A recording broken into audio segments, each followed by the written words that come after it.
Chapter 32. The vigour with which I wanted to get on and live life was countered by the slumber-like crawl I adopted to the prospect of returning to higher education. I had only scraped a few A-levels, gaining the grades A, C, D, C. I did, though, love the fact that they spelt the name of a cool rock band. I also noted the irony of the fact that the only exams for which I had done literally no revision, and for which I had been told the key ingredients was common sense, I had gained the A grade in. General studies is a subject where the questions are like, describe how a sailing boat might be sailed backwards, explain how trees might be shown to communicate. I was good at those, but bad at swatting and economics. Anyway, having only just escaped from years of academic learning, I had little motivation to apply to go to university. At the same time, though, I lacked the confidence to ditch the idea of university completely. Oh God, did I really have to go to uni? In a desperate bid for a fun alternative, I spent 3 days in the month leading up to the start of the university year sitting in the foyer of MI5, the British Counter-Espionage Service, asking to interview for a job. I had initially written to MI5 and received a succinct reply saying thank you for my letter, but there were no posts currently available for me. The letter was signed off by a Miss Deborah Maldives. Now, I might have been born at night, but it wasn't last night, and even I could tell that Miss Deborah's Maldives was a fake name. I made up my mind to go and offer myself in person. In hindsight, I quite admire the balls that I showed to go to each of the many entrances of the MI5 HQ in central London over and over again, day after day, asking to speak directly to Miss Deborah Maldives. Each time I told the security guard that I had a meeting booked with her and waited. Each time I was politely told that no one of that name worked there and that my name certainly wasn't down for any meeting. I would leave and try the next entrance along. Eventually, on the umpteenth attempt, I was told to my surprise that Miss Deborah Maldives was coming down to see me. I suddenly wasn't quite so sure whatever to do with myself. I waited anxiously in MI5's marble foyer. Oh God, Bear, what have you done, you idiot? Finally, a stocky-looking gentleman, who definitely didn't look like a Deborah Maldives, appeared at the other side of the revolving security-controlled glass doors. He beckoned me forward and the doors started to turn for me. Moment of truth, I thought, and walked through. Mrs. or Mr. Deborah Maldives sat me down in an interview room and told me that there were proper channels to apply for MI5, and sitting in each entrance's foyer day after day was not one of them. He then smiled. He admitted that I had shown the sort of spirit that was required for counter-espionage work and suggested I reapply direct to him when I had a university degree. I took the card, shook her hairy hand and scarpered. So there is some better motivation to go to university after all, I thought. Frantically, I applied late in vain, hoping that anywhere might accept me. Chapter 33. The Royal Marine's description of me as happy-go-lucky is good for many things, but somehow it doesn't wash with university applications. And with my mediocre A-level results, I was getting a hefty number of rejections winging my way. A lot of my good friends were heading to Bristol University. I had as much chance of getting in there with my AC/DC grades as Deborah Maldives had of winning a beauty pageant. Yet I really wanted to be with my buddies. I finally persuaded the University of the West of England, UWE, which was the less academic version of Bristol University, to offer me a place studying modern languages. Incidentally, I'd only pulled this off by going down there in person and begging the admissions lady for a place face-to-face after sitting outside her office all day. This was becoming a familiar pattern. Well, at least I've been persistent. I wasn't allowed to study purely Spanish, which I love, so I had to do German and Spanish. My run-in... Oh, should we have a look at the pictures? So that's Granny Patsy that we heard about early on. This is his dad here in the Royal Marines. What have we got here?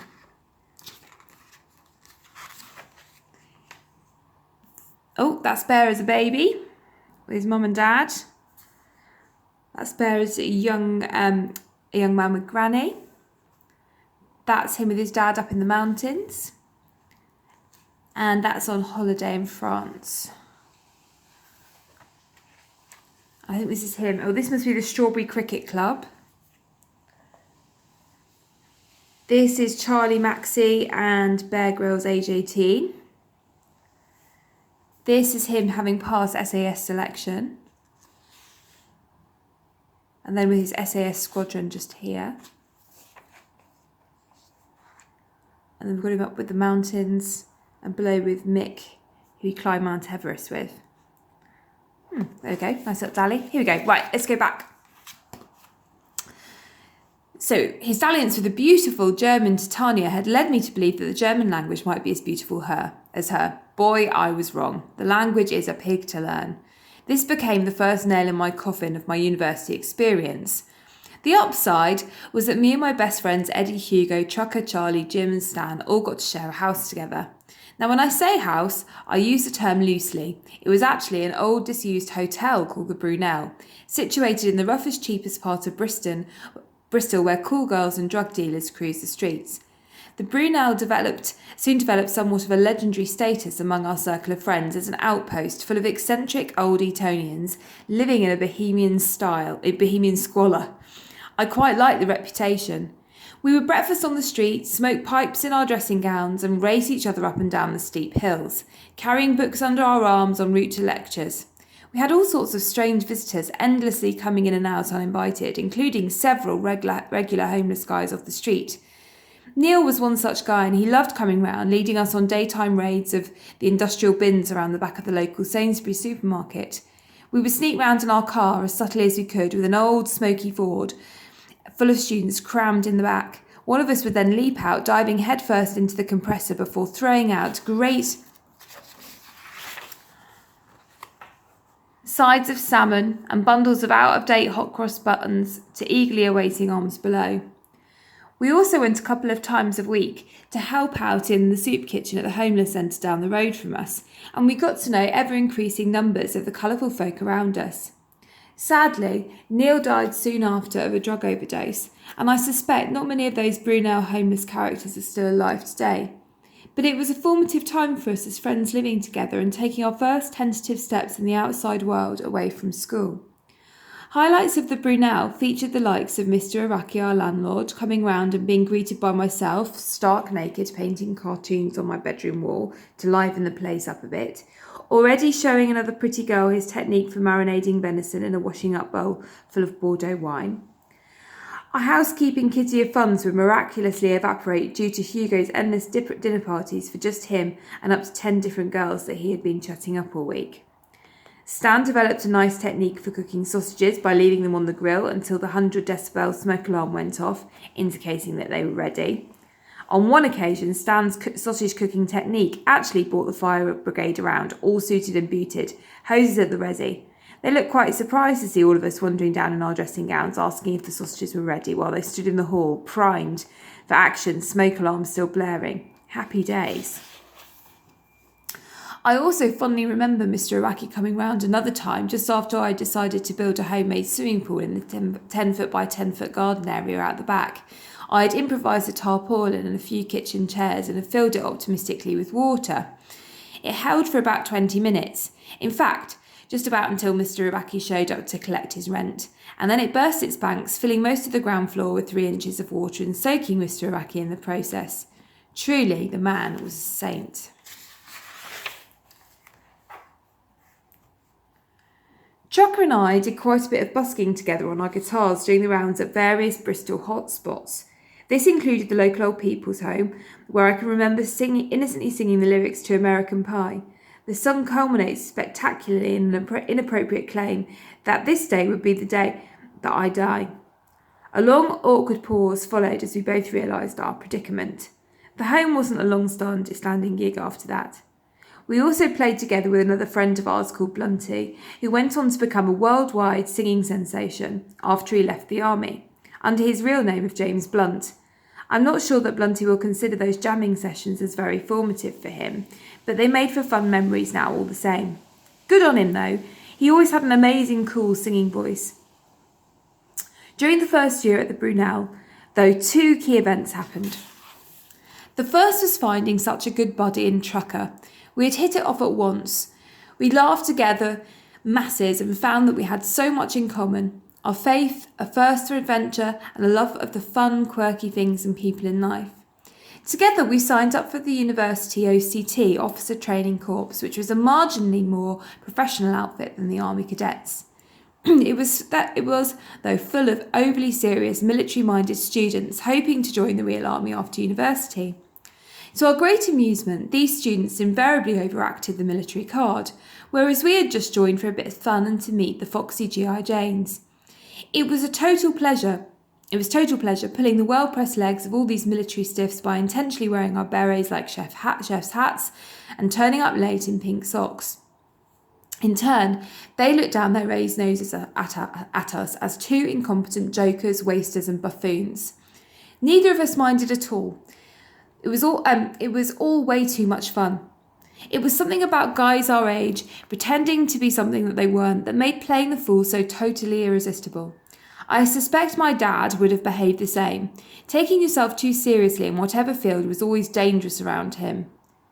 During that OTC year, though, we did develop a marked respect for one of the genuine soldiers, a senior officer we had met who had been in the SAS in his younger years. He talked with a quiet confidence, he laughed a lot, and he never took himself too seriously. Correspondingly, we never felt the urge to mess around when he was there. Instead, he inspired us to be more like him, to have done something difficult, real and lasting. That is ultimately what good leadership does. It inspires us to reach higher. So was quietly born in both Trucker and myself a quickening of the heart that said, I wonder if one day we might ever attempt selection for the SAS. And that was the second life-altering thing that happened. And it started off with a ride that was to take me to the very edge, literally. Two things motivated me to join the SAS Reserves. One was the determination to achieve something special and lasting in my life, to find that pride lasts a lifetime, to have endured, to have been tested and to have prevailed. It's a hard feeling to explain, but it was very real inside of me. The other motivator was less worthy. It was to outclass all those OTC military stiffs who had so looked down their noses at me. A totally flawed reason, I know, but I wanted to show them that I was actually capable of. To show them what real soldiering was about. Graft, and not smart. Both these motivations may sound a bit warped, but if I'm honest, they are probably the most accurate reasons why I initially wanted to join the SAS Reserve selection.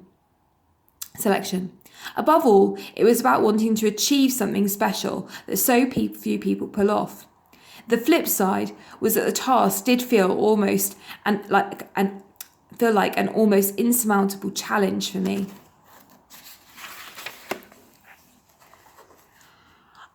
I knew that out of the many already toughened soldiers that applied each year for 21 SAS selection, only a tiny handful regularly passed. It is a brutal attrition rate to embark on, especially when you feel very average physically. But big challenges inspire me. I think we're all made a little like that. I also believe strongly in the powerful words, I took the road less travelled, and that has made all the difference. They are good ones to live by. The big final motivator was that I really wasn't enjoying my university studies. I love the Brunel and our small group of buddies there, but the actual university experience was killing me. Not the workload, I hasten to add, which was pleasantly chilled, but rather the whole deal of feeling like just another student. Sure, I like the chilled lifestyle. I like the daily swim I took naked in the ornamental lake in the car park. But it was more than that. I just didn't like being so unmotivated. It didn't feel good for the soul. This wasn't what I had hoped for in my life. I felt impatient to get on and do something. Oh, and I was learning to dislike the German language in a way that was definitely not healthy. So I decided it was time to make a decision. Via the OTC, Truck and I went to see an ex-SAS officer to get his advice on our Special Forces selection aspirations. I was nervous telling him. He knew we were troublemakers and that we had never taken any of the OTC military routine at all seriously. But to my amazement, he wasn't in the least bit surprised at whatever we told him. He just smiled almost knowingly and told us we would probably fit in well. That was, if we passed. He said the SAS attracted misfits and characters, but only those who could first prove themselves worthy. He then told us something great that I have always remembered. Everyone who attempts selection has a basic Mark 1 body. 2 arms, 2 legs, 1 head and 1 pumping set of lungs. What makes the difference between those that make it and those that don't is what goes on in here, he said, touching his chest. Heart is what makes the big difference. Only you know if you've got what it takes. Good luck. Oh, and if you pass, I will treat you both to lunch on me. That was quite a promise from an officer to part with money. So that was that. Trucker and I wrote to 21 SAS HQ, nervously requesting to be put forward for selection. They would do their initial security clearances on us both, and then would hopefully write offering us or not a place on pre-selection, including dates, times and joining instructions. All we could do was wait, start training hard and pray. I tossed all my German study materials unceremoniously into the bin and felt a million times better. And deep down I had the feeling that I might just be embarking on the adventure of a lifetime. On top of that, there was no Deborah Maldives saying I needed a degree to join the SAS. The only qualification I needed was inside, that beating chest of mine. I would like to preface this chapter with the following note.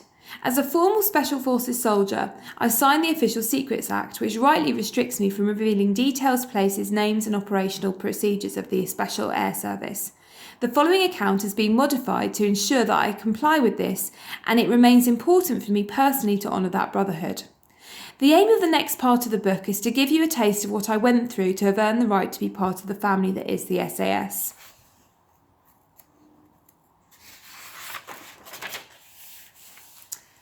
Part 2. Many are called, but few are chosen. We'll get to part 2 on Wednesday. Have a good day.